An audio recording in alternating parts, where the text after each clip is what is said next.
తర్వాత ఇక్కడ నీల రంగులో ఉండేటటువంటిది అవును. ఏది ఆయన విషం తీసుకున్నాడు, అందుకే ఇదంతా బ్లూ కలర్ అవును. వచ్చింది, అవును. నీలకంఠుడు అవును. అంటారు.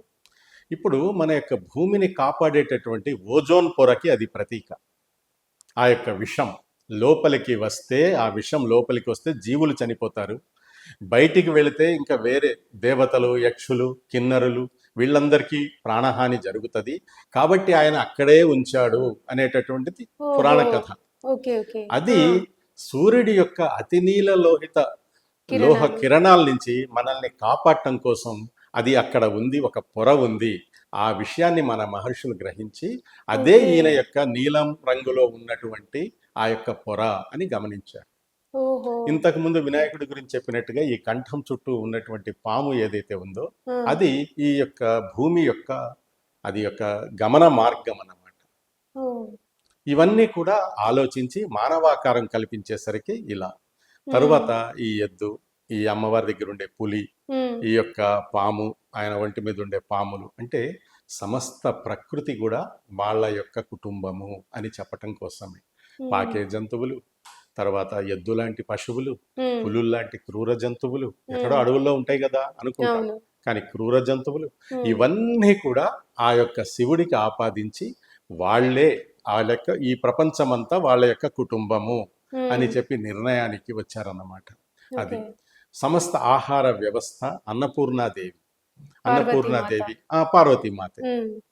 మరి ఒక్కొక్కసారి మనకి తెలుస్తూ ఉంటుంది. హ్మ్. ఈ శివుడు ఒక భిక్ష రూపంలో ఉంటాడు, అవునవును. అవును. పార్వతీదేవి అన్నం వేస్తూ ఉంటుంది. ఇది అవును. కూడా మనం చూస్తాం. అవును. శివుడి యొక్క దేనికి ప్రతీక అంటే సమస్త జంతువులకి ప్రతీక శివుడు, శివతత్వం. హ్మ్. అన్నపూర్ణాదేవి సమస్త వృక్షజాతులకి ప్రతీక. ఆ ఓకే. వృక్షజాతుల నుంచి మనకు ఆహారం వస్తుంది. ఆ వృక్షజాతుల నుంచి మనకు ఆహారం వస్తుంది కాబట్టి ఈయన దాని మీద ఆధారపడి ఉన్నట్టుగా మనకి బొమ్మల్లో చూపిస్తారు. ఓకే. అది ఎలా చేయాలో అర్థం కాక ఆర్టిస్టులు అలా డ్రాయింగ్లు వేసేస్తారు ఈ యొక్క తత్వాన్ని. నేను ముందే చెప్పినట్టుగా ఇది మనము మనం వ్యవహారికంగా అర్థం చేసుకోవాలి, ఆధ్యాత్మికంగా అర్థం చేసుకోవాలి, తాత్వికంగా అర్థం చేసుకోవాలి. భగవద్గీతలో శ్రీకృష్ణుడు మాం వేత్తి తత్వతః అంటాడు, నన్ను తాత్వికంగా అర్థం చేసుకోండి అని చెప్తాడు. అవునవును. కాబట్టి మనం భగవంతుడిని తాత్వికంగా అర్థం చేసుకునే ప్రయత్నం చేయాలి. హ్మ్. కాకపోతే ఈ పూజలు ఎందుకు అదెందుకు అంటే మన ఇంటికి ఒక అతిథి వస్తాడు, అతన్ని మనం సత్కరించుకుంటాం కదా. అవును. అలాగే ఆ భగవంతుడిని సత్కరించుకుంటాం. అవును. నువ్వు ఎక్కడుంటావో, ఎలా ఉంటావో, నువ్వు ఎప్పుడు ప్రారంభమయ్యావో, ఎప్పటిదాకా ఉంటావో ఏమీ మాకు తెలియదు, నీ గురించి అసలు ఏం తెలియదు మాకు. అవును. అయితే ఈ చిన్న విగ్రహంలోకి నువ్వు రా, మేము నిన్ను సేవించుకుంటాం అని చెప్పటం కోసమే ఆ యొక్క ఆవాహన పద్ధతి అన్నమాట. అలా ఆవాహన చేసుకొని భావన చేసి ఆయన్ని హ్మ్. అలంకరించి అంతా చేసి పూజించుకొని హ్మ్. ఇక వ్రతాల్లో అయితే కదిలించేసి గెలిరమ్మని కూడా చెప్తారు. అవును. ఉమ్. అవునవును. అంటే అట్లా అదొక భావనాత్మకం అంతే. గురువుగారు, శివుడి కుటుంబం అనేది మనం రకరకాలుగా ఇప్పుడు కొన్ని ఫోటోస్‌లో మనం చూస్తా ఉంటాం. వినాయకుడు, కుమారస్వామి వీళ్ళిద్దరే కనిపిస్తా ఉంటారు. శివ పార్వతులతో పాటు. ఇంకా కొన్ని ధారావాహికలు మనం టీవీలో వచ్చేటివి చూస్తా ఆ, ఉంటే, ఒక సీరియల్‌లోనేమో అశోక సుందరి అని చెప్తారు. ఇంకొక సీరియల్‌లోనేమో ఎల్లమ్మ తల్లి అని చెప్తా ఉంటారు. అసలు ఏంటి ఎంత అంటే ఇంకా అయ్యప్ప స్వామి కూడా శివ పార్వతుల కుమారుడు అని అంటా ఉంటారు. ఒకసారి ఇప్పుడు శివుడి కుటుంబ సభ్యుల గురించి. మనము సినిమాలు, సీరియల్స్ని హ్మ్. వాళ్ళు వాళ్ళకి కావలసినట్టుగా చేసుకుంటారు. హ్మ్. దానికేమీ మనకి వాస్తవిక ప్రాతిపదిక అనేది ఏమీ ఉండదు. హ్మ్. మనం అన్నీ పట్టించుకోవాల్సిన పని లేదు. బావుంటే చూడాలి లేదా ఊరుకోవాలి. అంతే. అంటే ఒక ఇంట్రెస్ట్ ఉంటది గదా! అందరికి అయ్యో! ఓకే. ఓకే. తెలుసుకోవాలి అని. కానీ ఇప్పుడు అందరూ ఒకేలా చేశారనుకోండి, చూసిందే గదా అని చెప్పి ఎవరు చూడరు. ఆ!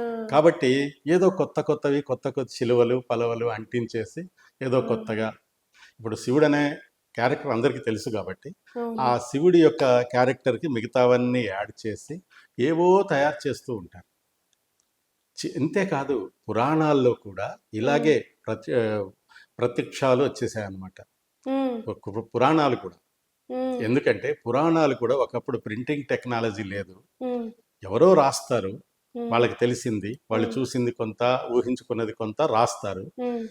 ఆ రాసిన దాన్ని మళ్ళీ కాపీ చెయ్యాలి అంటే మళ్ళీ తాళపత్ర గ్రంథాల్లోనే కాపీ చెయ్యాలి. హ్మ్. ఆ కాపీ చేసేవాడికి తెలుసో తెలియదు. అప్పటికే తాళపత్ర గ్రంథాలు కొన్ని శిథిలమైపోయి ఉంటాయి. కొన్ని ఉమ్, చెరిగిపోయి ఉంటాయి, కొన్ని కాలిపోయి ఉంటాయి.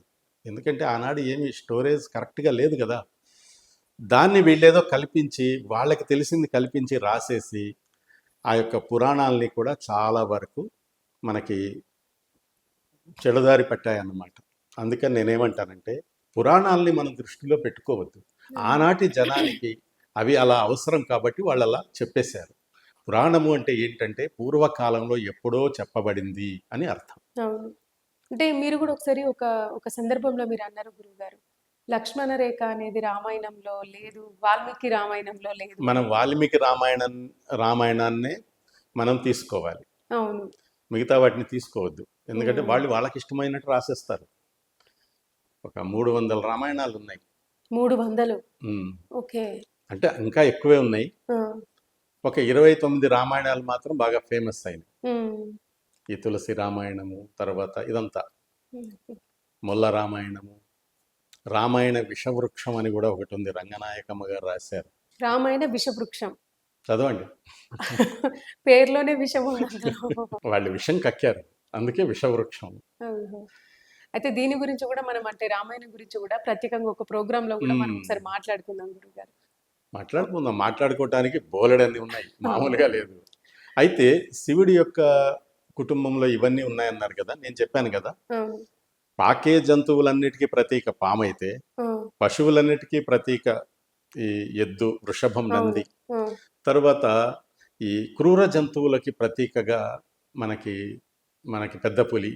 ఆ, ఇవన్నీ కూడా ఆ యొక్క అంటే ప్రకృతిలో ఉన్న ప్రతిదీ కూడా ఒకదానితో ఒకటి సంబంధమై ఉంది అని చెప్పటం కోసమే ఆ యొక్క ఫ్యామిలీని ఒక చోట మనకు అట్లా చూపిస్తారు. ఓకే.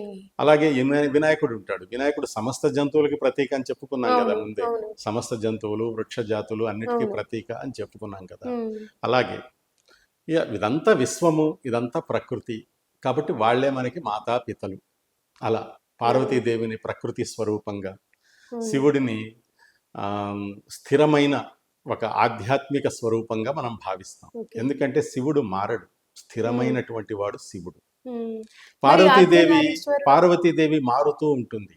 ఒకసారి సతీగా, ఒకసారి పార్వతీదేవిగా, అవును. అలాగే అనేక రూపాలు తీసుకుంటుంది ఆమె. అవును. కాళికగా, అవును. ఇలా చాలా రూపాలు ఉన్నాయి తీసుకుంది. అవునవును. ఇప్పుడు ఇంతకుముందు మీరు చెప్పినట్టుగా మనకి ఎల్లమ్మ, మైసమ్మ లాంటి గ్రామ దేవతలు ఏమిటంటే ఆనాడు అంటే ప్రారంభ దశలో అడవుల్లో గుంపులు గుంపులుగా ఉన్నప్పుడు వాళ్ళకి దైవిక భావం కలిగి ఒక చెట్టునో, ఒక పుట్టనో,